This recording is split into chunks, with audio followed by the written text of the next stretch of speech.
What's good, y'all? Jay Boogie in full effect mode. Bun down is the sound. You know how we do. This is, of course, the Lounge Presents podcast. And today in the Lounge Space, we are fortunate, we are blessed to welcome into the Lounge Space a filmmaker who has certainly carved a path for themselves in film. They like from their early beginnings, of which we're going to definitely deep dive into the lore up into her present day for one particular project that we're going to be discussing today, which is Bum Bum, the Sister Nancy story. And before I continue, can I just ask you something? Is it Sure. is it possible to say Bum Bum without saying it like that? Bomb, bomb. You know what? For the longest time, I was saying bomb, bomb, bomb. Like bomb. Right. I don't even know. Like, the Jamaicans, I'm not Jamaican, but the Jamaicans will correct Right. you. So you Yeah. got to say it right, Right. Bomb, Right. bomb. Exactly. But that's just Like just as an bam, aside. bam, not bam, bam. Bomb, Just bomb. because from time literally from the first time I ever stepped foot in here in Winnipeg, there's a venerated institution of a venue called the Jamaican Association of Mm. Winnipeg, Jam Wow. Hall for short, Wow. right? And so when it's first, I mean, the first time I ever heard Bum Bum was there. So from that time until today, when I see those two words together, no matter what context, that's how I hear it in my head. Wow. Yeah. It's one of those things. And I get when I'm out on the road and I'm showing the films in Mm, community or in film festivals, or wherever, I get people to say it, the correct yeah. way. Yeah. And it's always like everybody gets a kick out of that Yeah. and talks about it. But yeah, There it's you go. you have to say it right. Yes, you do. Yes, you do. And you pointed it out not too long. The Jamaicans will correct you. Trust. Yes. They will not be happy. Yes. Respect to all the Jamaican brethren still. Absolutely. Yes. Now, Sister Nancy story, Bum Bum. This is an incredible piece of work, and obviously your journey in film led up to this point in time. But what introduced you to film? Oh, I started maybe over 25 years ago. Um, that was almost like fluke how it came to me. Um, I had a, pretty good friend who was in the film industry. And at the time I was writing about musicians because I used to write and had a little column in this music journal, and it was called The Sound, and I did Mic Check, and I did a couple other, Okay. magazines, magazine, but I would Right. always write about community or music. Yep. And my friend was just asking me like, hey, would you be interested in producing a music video for one of my friends who is a musician, right? And I said, well, I don't know what how do you produce a music video? I have no idea how to, do that. And he Yeah. just thought that I was responsible because I had a weekly column and I could get things done. So I thought maybe, hey, that's part of the film industry. So, Yeah. and my friend was Jeremy Hood. He's in the industry still. He's, an amazing line producer. And that song was Sean Nurse's "Can I Flow." That was my first music video, I think. That was, Oh, damn. Okay. Yeah. Yo, And I remember that. yeah, way Been a back in minute the since day. I've heard that title still, but Yeah, and that was the first thing oh, I yo. produced, and I had no Okay. idea what I was doing, but I fell in love with it, Yeah. with the cameras and how it could capture, the essence of the person, especially singers, Right. and musicians. I love hanging out with musicians and singers and whatnot. So that was just a thrill to me. I was like, oh, I can do this for a living? Okay, I'll do this. There you go. but I was trained as a kinesiologist. I had a master's degree in kinesiology, and Okay. I had so many other lives as a athlete and a lot of different things I was into. But the filmmaking stuck. You know, the filmmaking stuck. I would venture to say that it was likely always inside you. It was just looking for a way out. Absolutely. When I was younger, I used to just walk around with this big imagination, just thinking about how things looked and, what does this mean? I was asking questions. I had a huge curiosity, and I still do. And that drives a lot of my filmmaking.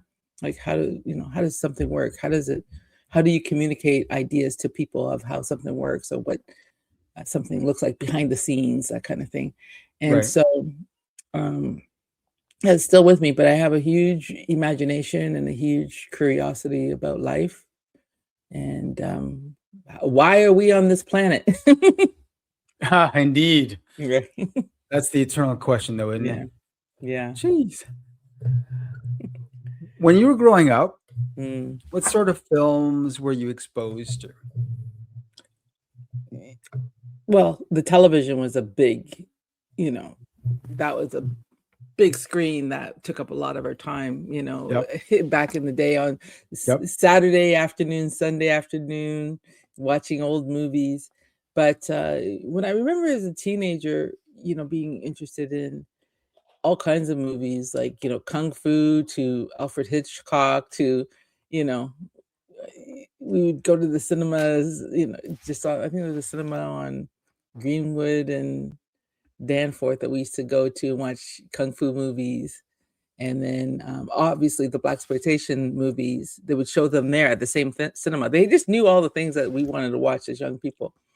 And we would go there and stay up all night watching movies. We'd just go there in the morning and be there all until like late at night watching movies after movies. I'm just fascinated by storytelling, and sitting in a cinema or sitting anywhere and watching anything visual that just captures your imagination and captivates you, um, just makes you not want to turn away from the screen, you know? Hmm. Yeah. I hear that. I hear that. Was there a pivotal film in particular that spoke to you and may have helped to awaken this gift that obviously was inside you, that might have been like the open door to you Mm. making the decision to start? Well, a lot of films. There's so many films that I loved from before, but in terms of documentaries, I just remember the first documentary that I saw that was really something. Well, there's many. There was Hoop Dreams, Paris is Hey. Burning, and then Jennifer Hodge de Silva and uh, Claire Preto and Roger Matir's film. Um, I think Homecoming. Oh, the struggle for a Black community. It's a film about Jane and Finch. I just can't remember the full title, and I used to remember it so well. But that film was an amazing film that made me think about making documentaries and telling stories about my community, which I felt I wasn't really seeing all the Right. time, Right. or anywhere, unless it was an American film. So the Americans had a sense of like giving, or African Americans, being able to go into communities and tell stories about their life and whatnot. But that wasn't the regular thing in Canada. And so when I saw, I believe it's Home Feeling, the struggle of a community, about Jane and Finch. Mm. That was just something. It just made me want to make a film like that. And I still remember the images from that film even to this day. Do you remember the exact moment that you knew you were going to start shooting your first production? Well, yeah, I spent years after my friend gave me a dare of, produce this music video for me. Yeah. After working in the music video, you know, I guess career field for 4.5 years, I knew I wanted to make a difference. I was seeing a lot of artists want to make music videos that were beyond the money that they could put into them. Mm, yeah. And Budget. there was such the budget, and I was seeing, and not to critique that, there's nothing wrong with that, but just seeing that there was so much struggle behind the scenes that people didn't know about, Yeah. how they were trying to put out music when there was no Canadian Black radio station. There Yeah. was, very few labels that would, uh, sign these artists or support or have big budgets to support them in the way that Mhm. some of the artists you see get supported in the United States and around the world. And so after being in that world for so long, I decided to maybe tell the story about that world. And one of my friends who is a writer, Vance Chapman, he was like, you know, you should do something on your brother's band. And I was like, my brother's band. And I really thought about it. I thought, oh, maybe that would be interested. I wasn't interested because he was my brother, right? I was like, why would I make a documentary about my brother's band, Citizen Kane? And then I, hobbled my way to the NFB because the National Film Board of Canada, they're there to support, you know, people making films about the Canadian community, Yes. Yep. across, from west to from west coast to east coast, from north to south. Mhm. And so I went there seeing if they would be interested in this story because I was also, a fan of National Film Board films too. So I thought, Right. oh, I remember seeing their films in class, watching NFB films. Why don't I go there and see if they're interested in the story? And eventually they picked it up. They said, yes, we want to do this. But I didn't tell my brother. They said no, they didn't want to do it when I asked them. So I went to NFB, they said yes, and then I had to go back to my brother and I said, hey, we're making this film. And he goes, what are you talking about?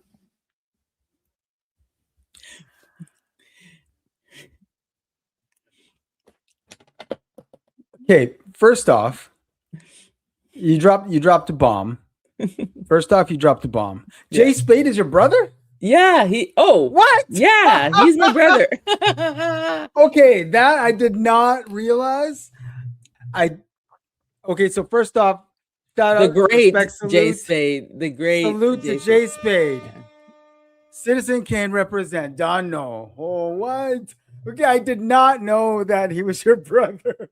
He's my brother. So just to give context, my brother is a phenomenal hip hop artist, but Yes, he's a b-boy. He's like one of the original people in the culture that can do yes. everything. He can rap, he can break dance, he can do the graffiti. He's like a visual artist that I was surrounded by his work all through, growing up together. And he can spin some records. He can do it all. He can do the four elements, and he also brings a fifth element, which is the spirituality or just the soul of hip hop. And he can teach, and he's just a remarkable human being. And so talented. So yes, he's in my family and a big inspiration for me. I hearing you speak of your brother, it's dope to see and hear you speak of your brother because your pride is so obvious.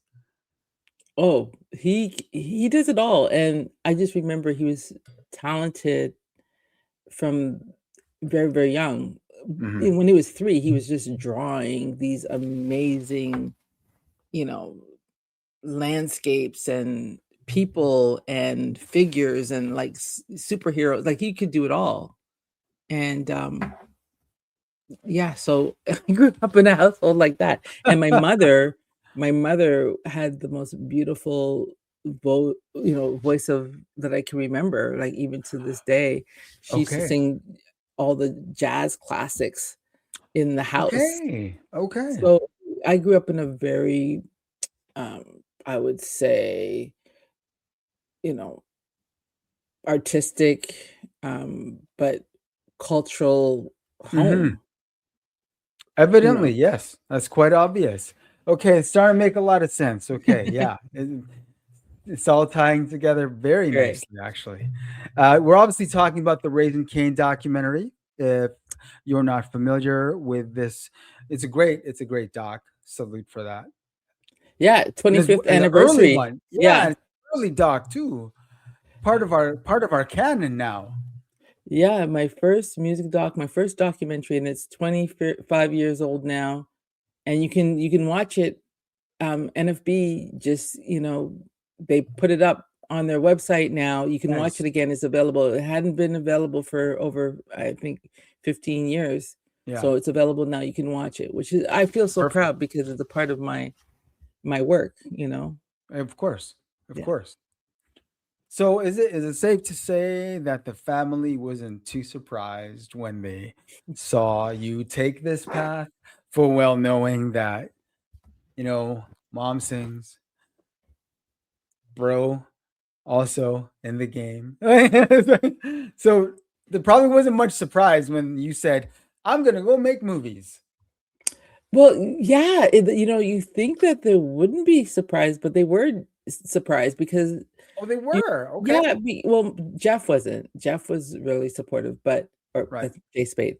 But my mom, you know, we're talking about Caribbean people who, Yes. they might not know they'll watch a lot of television and movies, but they don't know But how it it gets made and doesn't. who's making it. I'm just saying my mom.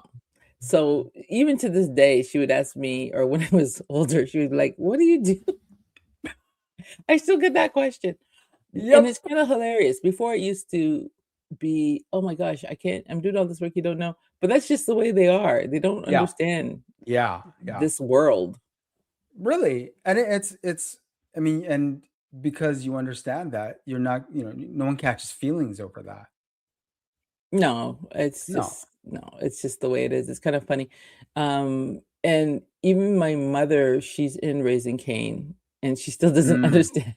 And I directed her. She still doesn't understand. She thought it was Um, a whole movie. yeah, everything's a home movie. You bring up a very relatable Yeah. situation for all creatives, all artists, Mm, especially if you come from a background where, you come from a more of a cultural background, if I'm mm, saying that right. You know what I'm mhm, saying. We all know what yeah. I'm saying. I don't have to. If you grow up around, deep familial cultural ties, yeah, they're not going to understand you want, going on this path of filmmaking or music Mhm. or yeah, any creative arts, really. It's like, well, what are you going to do with that? Yeah, how do So you make a living? I think they're yeah, really considerate how do you make a living? exactly. And they're probably more used to people if you're a storyteller and wanted to tell stories that Mhm. you would write a book Right. or do something like that. They Yeah. weren't really familiar with you going out and making movies because that's what people did in Hollywood too, Yeah. right? There's that Yep. Hollywood, you know, divide. People expected that from people in the States, not Canadians making movies. And then now look at us. Now look at Exactly. Canadian movies and Exactly. Canadian television. You can't sleep on us now. No, You cannot sleep on Canadian. Oh, you never could, but now it's more. Oh, in everyone's face. Yeah, do not sleep on Canadian talent. no, you can't. No, no, you definitely can't. You first came up with the idea for Bam Bam. How? What was the origin story of that doc? Yeah. So if when you look at the documentary, you'll see that Sister Nancy has a number of different promoters and DJs that work with her around the world. Well, Mhm. she has a DJ that's her longtime friend, and his name is Mossman, and he's Canadian. Grew up in Montreal, went to Vancouver. Anyways, when he was in Toronto, he just called me up, and then came over to the office and started pitching this idea of doing a documentary about a great dance hall artist. Okay. And I was Pitch. like, yeah, it sounds interesting. And then he told me who it was, and I was like, is she still alive? Like I didn't know she was still alive. Um, because of course I was a huge fan of her music, and I'm of the age Yeah. when her music was dropping in the basement parties in Scarborough, Mm, that we used to mm. go to all the time. And I didn't know she was alive, and then we definitely connected on the phone after that, and we hit it off. And that's how it came to be. It was just like that. I was working late one night, and I got a phone call, and the rest is history. Wow. Dope pitch. Nah, I feel like, if I was, I'd probably jump at that opportunity quick fast too. Yeah, it was one of those things. I was like, oh, I haven't made a music doc. Just like I've made a couple things that were, connected to music, like Paid in Full, the Battle for Black Music, a three-part Yep. series Yep. that was co-produced with Catalyst and with Idris Elba's company, Green Door Pictures. I Right. just did that maybe, in the either before right before this, and then this, it was just, I don't know, it was just one of those things that aligned. Sometimes you just don't know what's gonna happen in your career. Things come to you, Mm-hmm. and then you have to Mm-hmm. decide, are you gonna do it? And if you do it, you better do it your best. That's what I try Yeah. to do every single time when I say yes to a project. I try to just, okay, how am I gonna do it? Yes. Okay, how am I gonna do it? That's the next thing. And then, okay, how do I cultivate the energy so that I can just make the best possible film as possible, do the best job as possible. Exactly. Yeah. I think I think that the art of filmmaking is incredibly uh, slept on. And by slept on, I mean Mm, people watch and think, oh, this, I can say this and this about this. I can make all the critiques about this and this, mm, even though I've never made one, full length or short in my life. mm. I feel like I'd be able, that armchair quarterbacking of I could, I know how this could have been done better, but the struggle, and I mean the struggle of putting together a film before you even get into production is Yeah, you gotta raise the money for it. You gotta, hmm put the pieces together. You have to be able to communicate the vision of the film exactly. to different investors, to whoever you're following and who you want to be in this film. You have to explain all of that, and you have to make a plan of how you're gonna actually shoot this thing. And then you gotta, after you finish filming, how to put it together if things change on the road. But then in between, you're hiring all these people to work with you and be your collaborators on it. So there's so many decisions that goes into making a film, uh, that you know I've done it a couple times, so maybe I don't reflect on the process, but it is a process. And I feel like the more you do it, the more you get comfortable with that process. But for documentaries, you just don't know what's going to happen. Really, you just don't know what you're going to be thrown Exactly. with, right? So keeps you on your toes. Yeah. Mhm. Yeah. I can relate to that. What I really enjoyed about Bum Bum was that the portrayal of Sister Nancy was one of someone who was very grounded, Mm, someone who was very grounded, who took life as it came, even when she was getting robbed blind. yeah. She took life as it came, she rode the waves the way we're all kind of supposed to, but when you're a creative, when you're an artist, those waves sometimes can be incredibly taxing emotionally Yeah. and mentally. Mm. And the inner metal that's required for you to be able to surf those waves, not everyone has. But I love how you were able to show how grounded she's able to maintain herself Mm-hmm. throughout all of this. Mm-hmm. Yeah, Jay, I'm glad you brought that up because that's one of the things that uh, it definitely struck me really early on her disposition. Obviously, Mm. she's a spicy character, Yeah. but beneath it all, there's a grace to her. She just knows to just live life. That's Yeah. all you can do. You can get up every single Yes. day and live life and not get so, you know, thrown by, who did this to you or who you thought did, took something from you. There's a lot of things you don't have control over until you have control. So what do you do in the meantime? You live life. That's the exact message that I took away from this film. Wow. That it right there, because even with all the facts, and if you're a music nerd, you're reveling in all the facts. Mm, You know what I mean? So you actually, you're leaving with a lot. You definitely are. Your toolkit is packed. mm. But the one overarching feeling you get walking away from watching this is that you can only handle what you can handle. Life is going to life regardless, but you have to just keep on, because that's literally your only choice. It's literally all you can do.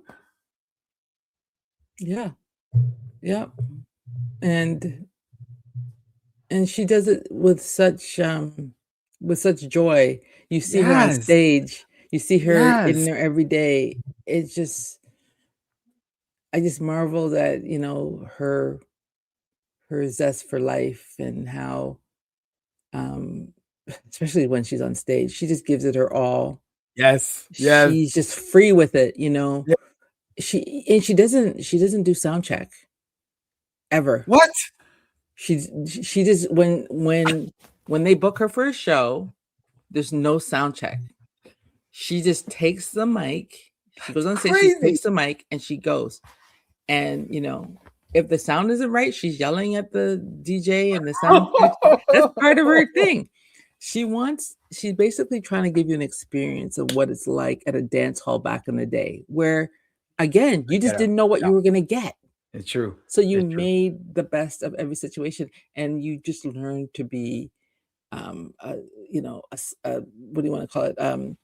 A show person. I want to say showman, but a show woman. Yeah. You learned that, and part of that was yelling at the DJ, the Yeah. sound man, the this, the that, whatever, and coming on, and maybe somebody says something to you backstage, and you cuss them out there same time, and if the people are not dancing, you talk to them and you wonder why, or you tell them about their life that day or what's going on in the community. It was about that, and there's something magical about being an artist, a musician, um, someone who performs in front of people and having that skill just to be in the moment.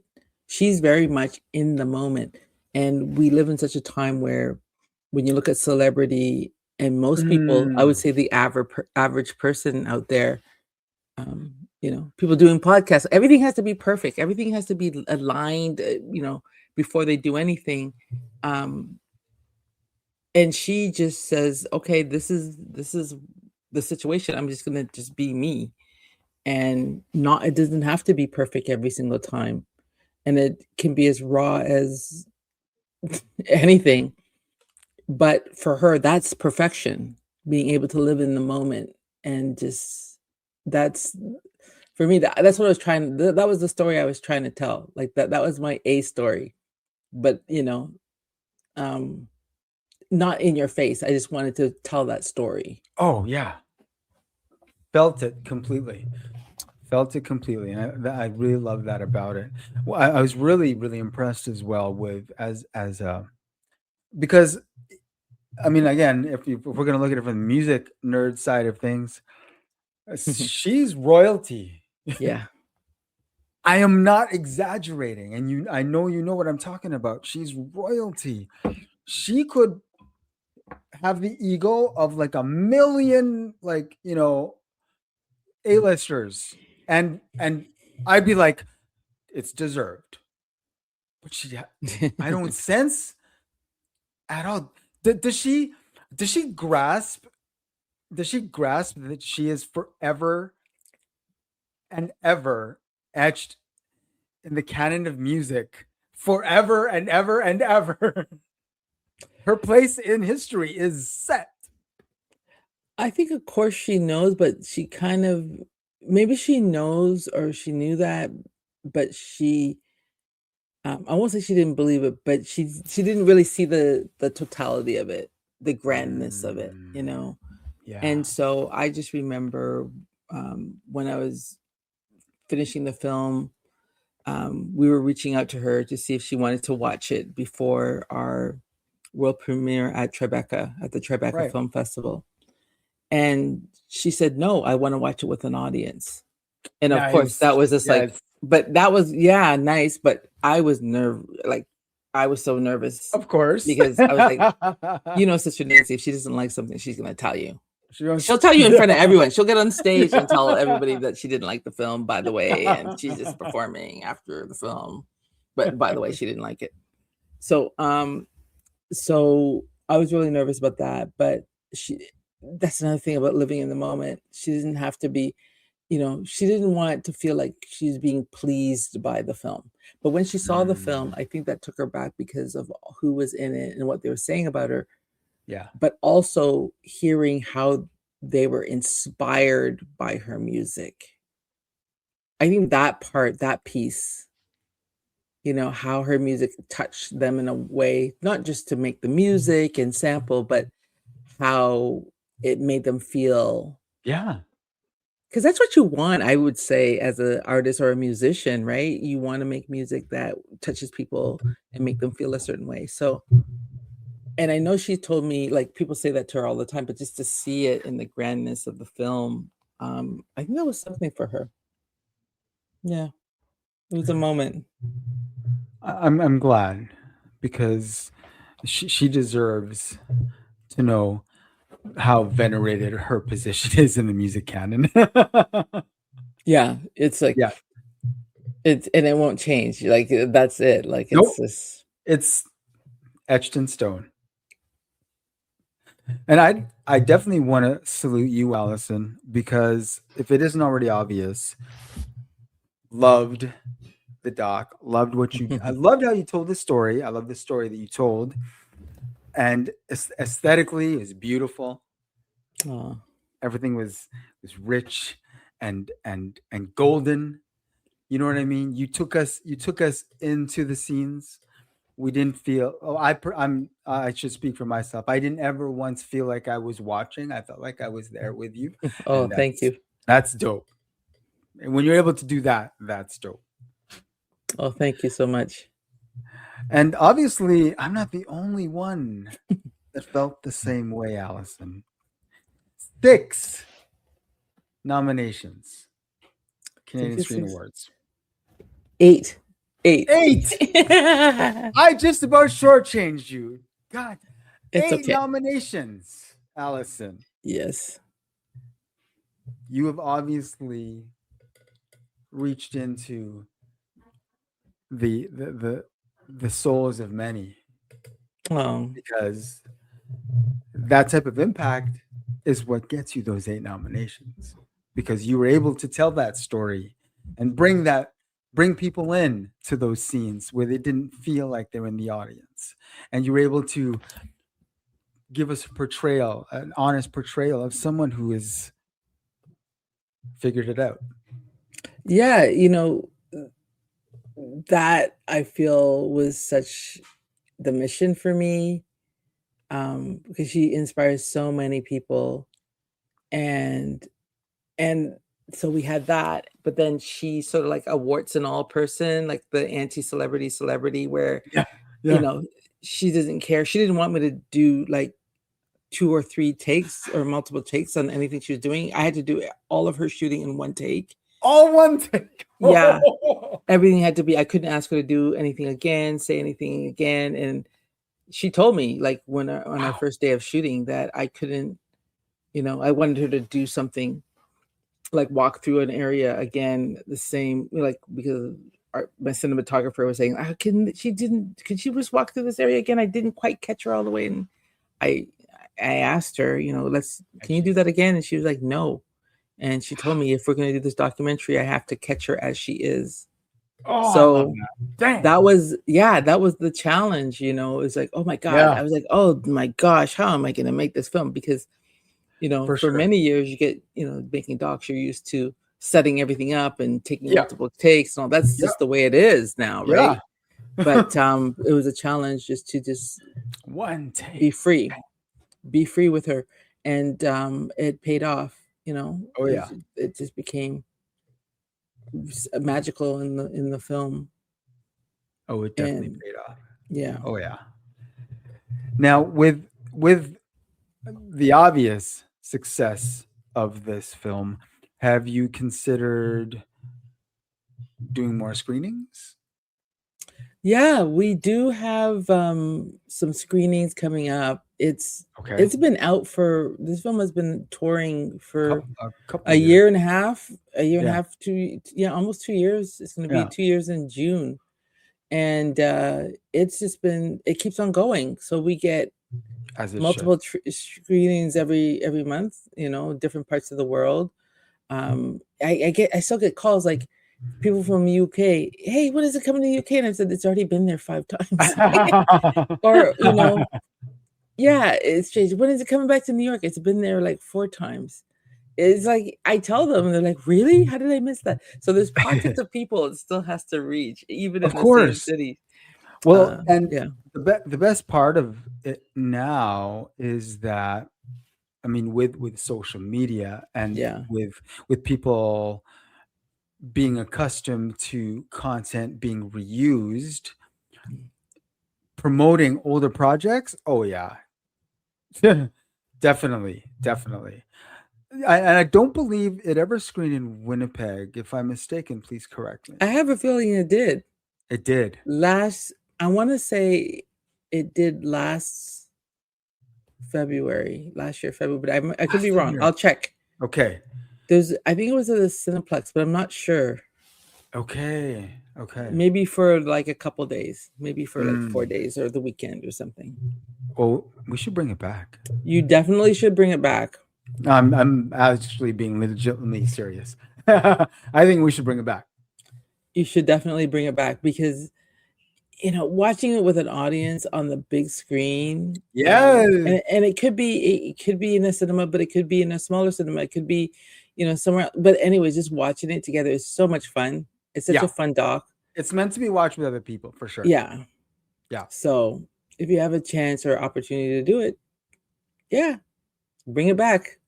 Yeah, I think we're gonna have to look into that because I think that this film deserves to be seen as many times as possible. You did such a dope job on this. Oh, thank you so much. Nah, for real. I got to give it up to you one time. Okay. I love it. You'll hear that sound in the doc too. Yep. Definitely will. You most definitely will. Yeah. Now the awards are in May, I believe. Yeah. Right. Yeah. End of May. Yeah. So we're definitely going to be cheering for Bum Bum because you whatever flowers come your way, you surely deserve, Alison. Oh, thank you so much, Jay. I'm overwhelmed because, and just getting back to like the 8 nominations, there was so many people that worked on this project that were just amazing. My cinematographer, Lucas Joseph, he was great, great talent on this, and the awards we got so many nominations, different people working on it. Eugene Weiss, my editor, Orrin Isaacs, the composer. Can you imagine having to be the composer on this film? Yeah. Yeah. Because you have to make music that goes with her music that Yes. doesn't interrupt with the flow of the film. It was Exactly. it was like, wow, I'm asking Orrin to create something that doesn't intrude but supports the storytelling. And he did such a fabulous job. He knew the assignment. Yeah. Oh yeah. He You knew the know, assignment. Michelle Irving, our sound mixer, like everything is mixed in that film. We're mixing it like if it's an album. Yeah.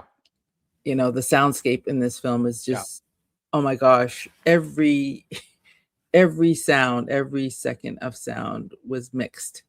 Nothing was looked over. Michelle Irving and her team, Derek Bryn was in there, and then our visual researchers, and our music, researcher Amy Fritz, who had to do all the clearances, from Jay-Z to Janelle Monáe to the song itself and all the samples. Everything had to be cleared, and she had a really big job on her hands, and she did such a tremendous job. But the 8 nominations is spread across the team, and my producing partner, Gaddy Conte George, is my business partner. She was so supportive in this filmmaking, and there's so many things that a producer does behind the scenes that they rarely get any credit for. And thank goodness that I had her as my partner on this, my producing partner on it. But yeah, the 8 nominations is about the team, this superstar team that we put together, and who worked their buns off to make sure that this film did what it did, because they were also so inspired by Sister Nancy as a creative person. It makes it easy though, doesn't it? Yeah. When you're inspired by your subject. Yeah. It's better. It's better. It makes it better. Well put. Well, Alison, I would really like to thank you for spending time with us in the lounge space. I definitely want to big you up, because Bum Bum, the Sister Nancy story, is flames. Highly recommend it. Before we let you go, I've gotta. I'm not gonna. I'm not. We're not dropping any spoilers, but there is something at the end where you do kind of are left wondering. So when that, if and hopefully no news on that yet. Okay. Because I feel like when that does happen, because we're going to manifest it into the universe, when that does happen, I certainly hope you were there to capture that moment. Me too. Me too. That would be great. Yeah, definitely. Yeah. Alison, thank you again. Well, thank you, Jay Boogie. Most definitely. Great. It's been great having you. And please, I want you to know that we have an open door for you to return anytime. More than happy to help you tell the story about the next project. And I believe we've got a couple of projects coming up. Yeah, we're in post now with Gaddy Conte George's my business partner, her film This Land of Ours. We're in post right now, very close, and we happen to work on season 2 of For the Culture with Amanda Paris. So that's out on CBC Gem and also YouTube, and there's just a lot more to come. Love it. When the one that you're currently finishing up, whenever that is ready to roll out, please come back. I want to talk about it. I think Gaddy would love that too, because it's a fascinating story. I won't get into it now, but it's just okay. Yeah. All right. Awesome. We'll definitely get both of you in. All right. Thank you so much, Jay. Thank you again, Alison. And if you haven't already checked out Bum Bum, the Sister Nancy story, it is on Crave. It's on Crave. And if you have any listeners around the world, they can check it out on Kinema with a K. Yes, Kinema. Yeah. That's correct. Yeah. And just out of curiosity, because I'm sure I'm not going to be the only person who has an interest. If they want to arrange to book and promote a screening in their market, how does one go about reaching the right contact? You can book it through Kinema. That's what it's Okay. for. It's also, you can host a Perfect. screening, or you can rent it if you're outside of Canada. But you can There host you a go. screening inside of Canada. Look at that. Make it easy. Yeah. Awesome. Solid. Alison, thank you again. All right. Thank you so much. Take care, Take care. everyone. All right. Bye.